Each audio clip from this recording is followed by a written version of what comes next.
Hello, military professionals and military civilian leadership.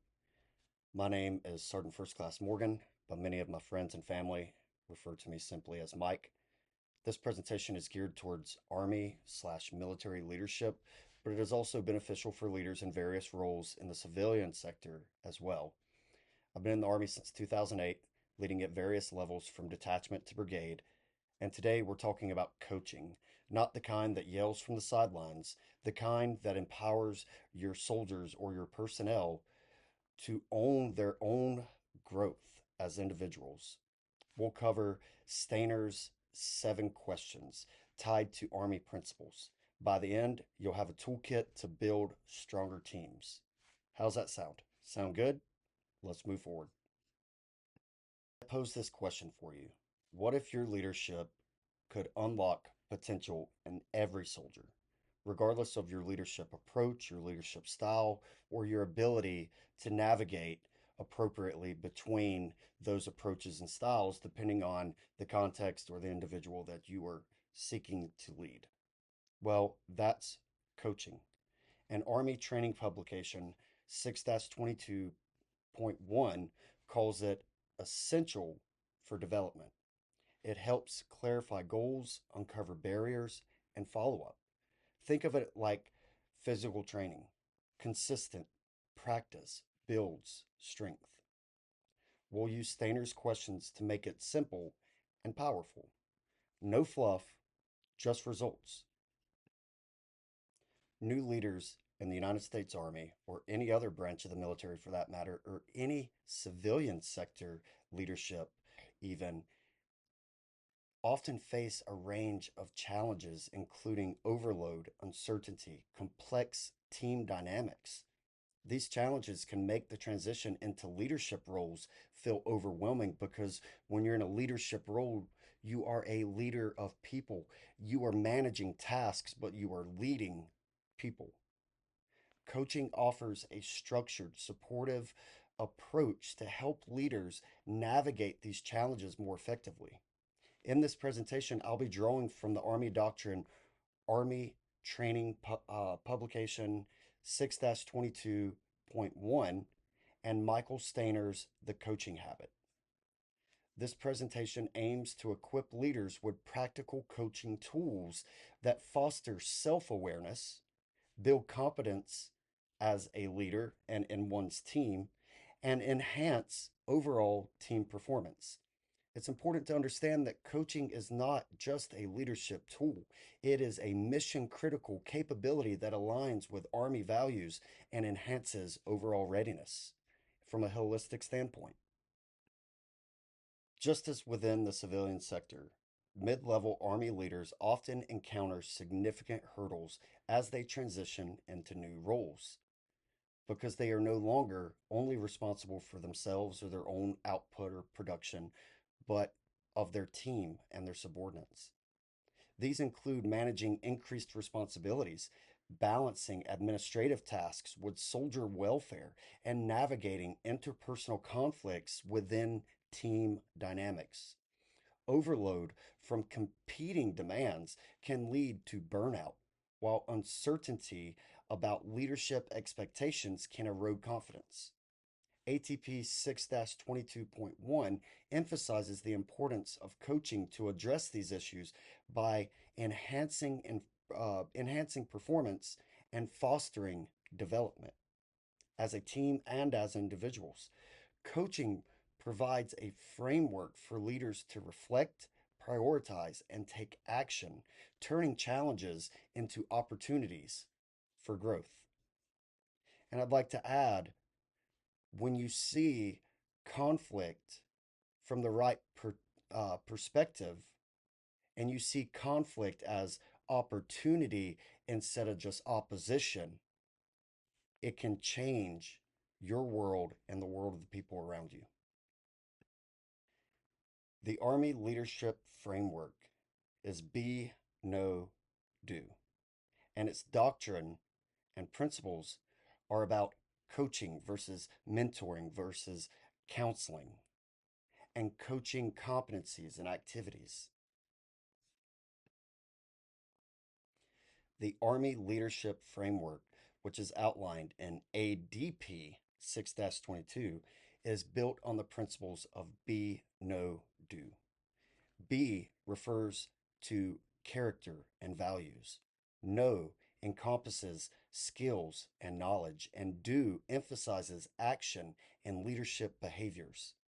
ATP 6 22.1 expands on this by introducing coaching as a vital tool for leader development. Coaching is defined as a question led, leader owned process that enhances self awareness, builds trust, and promotes actionable growth. It complements mentoring and counseling by focusing on short term development through guided reflection and strategic questioning.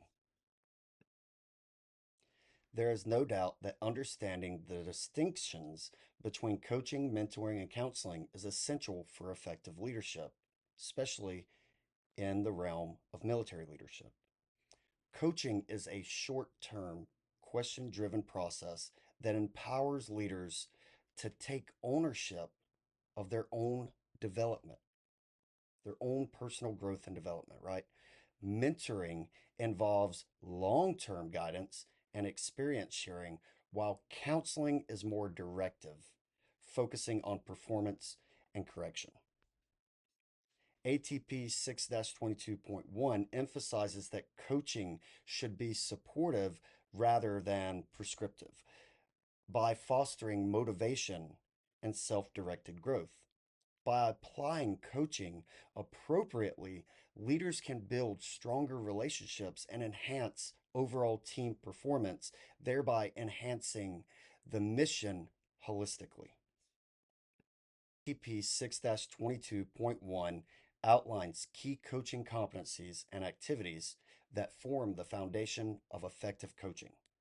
Competencies include ethical practice, a coaching mindset, trust building, presence, active listening, and powerful questioning.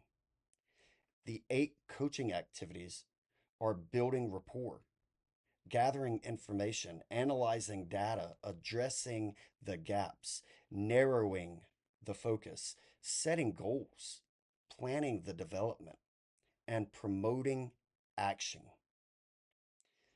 These elements ensure that coaching sessions are structured, yet impactful and aligned with the leader's developmental needs. Coaches must adapt their approach based on the leader's readiness, openness to feedback, and available of time.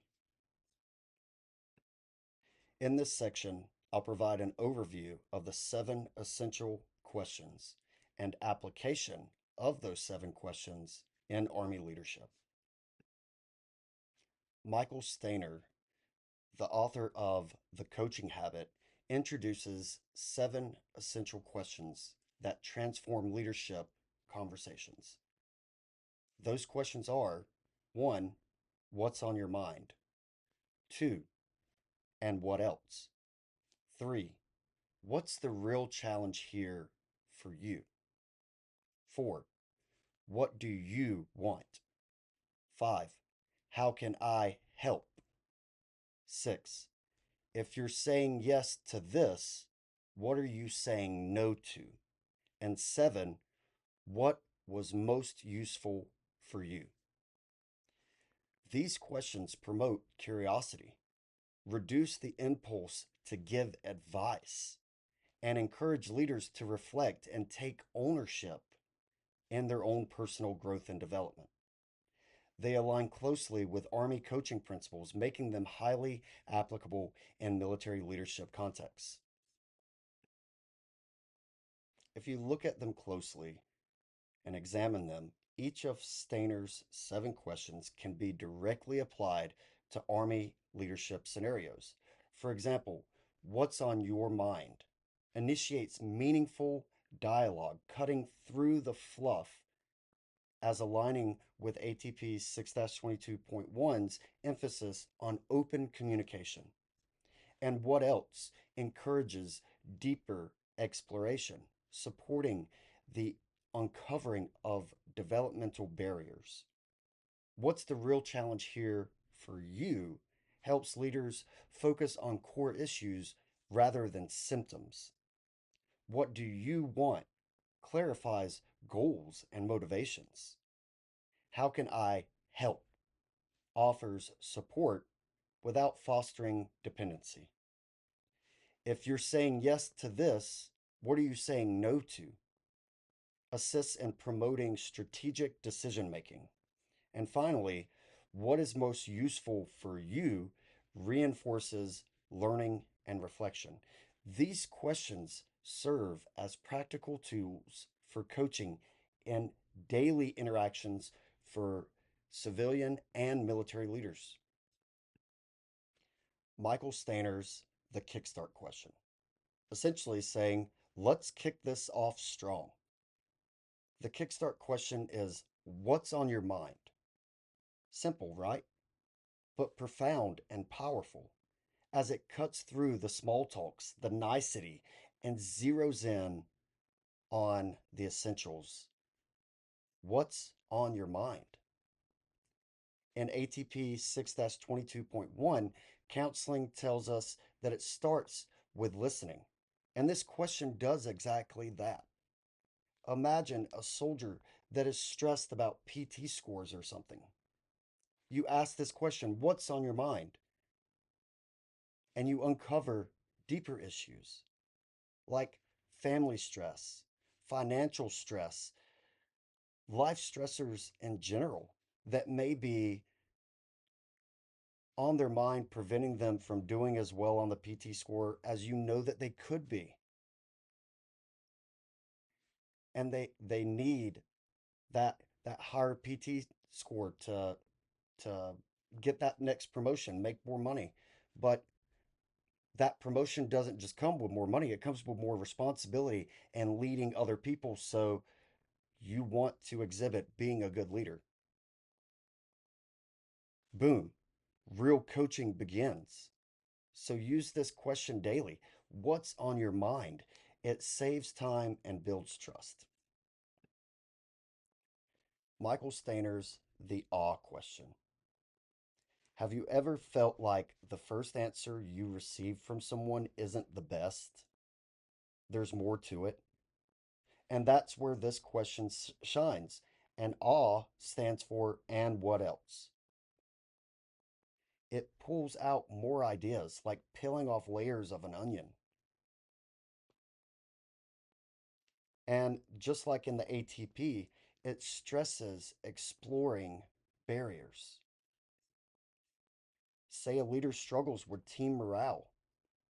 Ask the awe question and what else a few times, and they might just start revealing communication gap or workload issues. Stay curious. It buys time, it uncovers gold. Your soldiers will begin to own their own solutions to problems or barriers instead of us jumping to our own conclusions or solutions by giving advice, as Michael Stainer calls it, the advice monster. Lead them to their own self awareness so that they can uncover their potential for themselves. As leaders, how often do we chase symptoms, but we don't get to the root of the problem? The focus question is, what's the real challenge here for you? And this question cuts through the fog. ATP 6 22.1 talks about clarifying goals, and this nails it on the head. Picture a new sergeant overwhelmed with admin duties, and they may not be an admin sergeant. They're very hands-on, not very administratively, sound in their operations yet. Ask this, and they may realize it's time management, not necessarily the task. Boom. The target is unlocked. It personalizes while also empowers. No more wasted effort. What's the real challenge here for you? What if we started with wants, not needs? And the foundation question, what do you want, gets to the core of wants. And ATP 6-22.1 pushes for focused goals. And this question undoubtedly uncovers them. Let's say a soldier says that they want a promotion. Ask this, what do you want? I want a promotion. Ask again and again, and it reveals true motives until they realize that a promotion isn't about just wanting that status, that extra money, but being promoted is about being a leader. So they may begin to admit that they want to be promoted because they want to be better leaders and they want to test themselves as leaders and see their true potential as leaders. But it shouldn't be about the status or the money, because the main thing of leadership is to develop others to become future leaders. And asking people, what do you want? What do they really want? It's a powerful shift and it fosters commitment, and they'll begin to own their own path. The lazy question. Leaders, including myself at times, I still struggle with this. Stop jumping in to just save the day and be the hero. The leader question of how can I help? Keyword help puts the ball in their court. And ATP 6-22.1 warns against dependency. Again, our job as leaders is not just to lead other people and manage projects and missions, but to develop future leaders. So you don't want over dependency of your subordinates on you. You want them to build a level of independence so that they can one day develop other leaders. Say a team member is struggling with reports. Ask this question, how can I help? They might just need a template. They might just need you to explain something a little bit better. They don't necessarily need you to do it for them. And this is a lazy question in a lot of sense, because many leaders, not only do they want to be the hero, but they're like, hey, it'll be quicker if I just do it for them versus me trying to explain it to them or teach them how to do it. It'll be quicker if I do it. And if they do it, then I'll have to correct it and it'll create more work for me anyway. That's why it's considered the lazy question. You want to help your people. If you help them, you empower them. If you do it for them, you're creating over dependency. As leaders, we are not yes men or yes women, whatever you want to say, whatever's politically correct nowadays. We can't say yes to everything. Yes is easy, but no is strategic. The strategic question asks, if you're saying yes to this, what are you saying no to? Whether directly or indirectly saying no to because of the yes that you have already committed yourself to. And when you ask this question of yourself or of others, it makes choices clear. And ATP 6-22.1 stresses action plans. When you give something your yes, you must consider what you must then directly or indirectly say no to. Consider it like committing yourself to an event. Yes, the event may be on such and such day, but preparing for that event, you can't do anything between those days. So, what do you know for a fact directly that you're going to have to say no to down the road because you've just given your yes to something?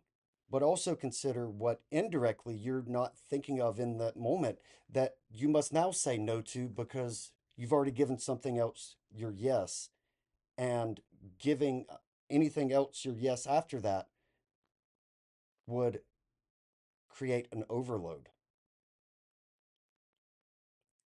You can say no in the right context and it still be professional and respectful. Get comfortable with saying no and being able to explain why it's a no. Don't just say yes to everything. As a leader, you're not expected to.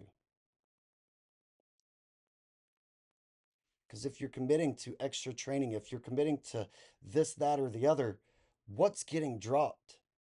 Because you've given too many things your yes.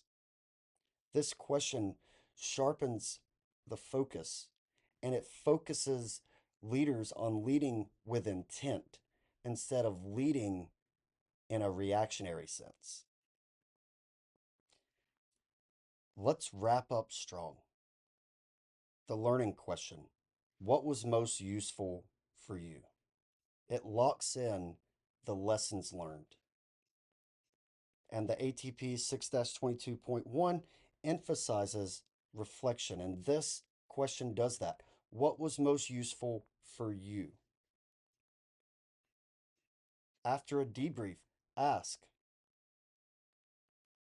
what was most useful? Allow them to recall the key takeaway and ensure it sticks.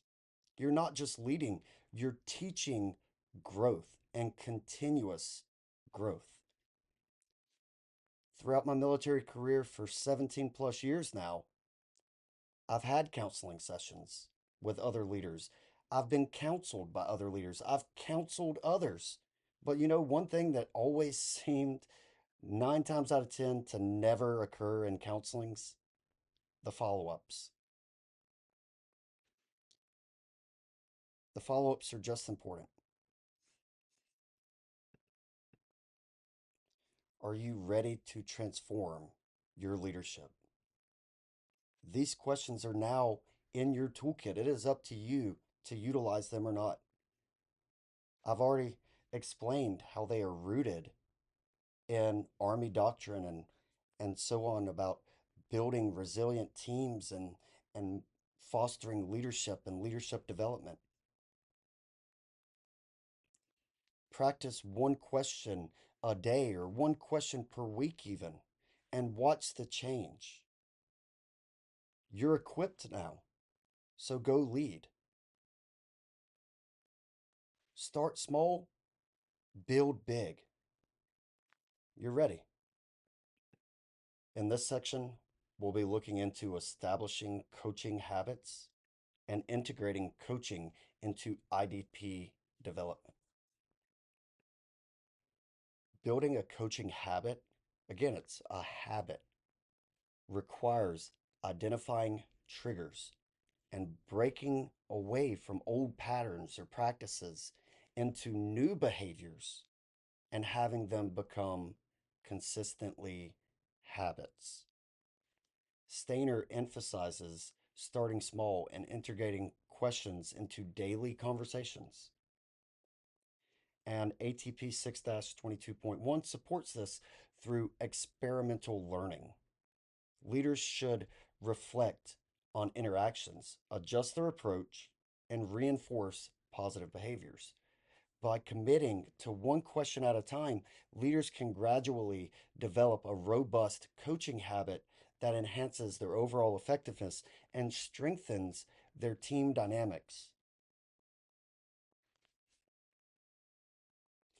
Although often underutilized, the IDP, known as the Individual Development Plan, is a critical tool for leaders to grow within the Army. Coaching plays a vital role in guiding leaders through the IDP process. Coaches help leaders define developmental objectives, identify actionable activities, and establish progress indicators such as milestones. ATP 6-22.1 outlines the use of feedback, goal setting, and planning to create effective IDPs. By using coaching questions, from Stanier, leaders can clarify their goals, uncover various barriers of different types, and commit to realistic developmental actions. This integration ensures that coaching is not just a conversation, but a catalyst for measurable growth. In this section, we'll discuss the conclusion and committing to coaching and leading with purpose. It's important to understand that effective leadership in the U.S. military requires more than technical or tactical proficiency. It demands the ability to coach and develop others. That is a key component of being a leader. By integrating Army doctrine with Stainer's The Coaching Habit Framework, leaders can build trust, enhance performance, and foster holistic growth for themselves and their teams, and thereby the, the force holistically. The 7 essential questions provide a practical toolkit for daily leadership interactions. Leaders are encouraged to commit to using at least one question in their next conversations with subordinates, share insights with peers, and continuously refine and redefine their coaching approach. Leadership is not a solo journey, it's about lifting others and building resilient teams. So if we were in person, I would open this up for a Q&A session, but I do have a question for you. Which question do you think you'll utilize first? And are you willing to share this with some battle buddies? I would also recommend that you grab the ATP and the ADP as well as Stainer's book and grow as leaders, integrating coaching into the mentoring and counseling that many of us are already aware of. Coaching is an underutilized tool, but has great potential, just like you. Stainer's 7 questions plus the Army's principles equals solid leadership. Coach daily, coach often, and watch your footing as a leader become firm. And remember, leadership isn't a solo job. It's about lifting others. It's about developing others to become future leaders so that they can develop others to become even better future leaders. Strong leaders build strong teams. Hooah.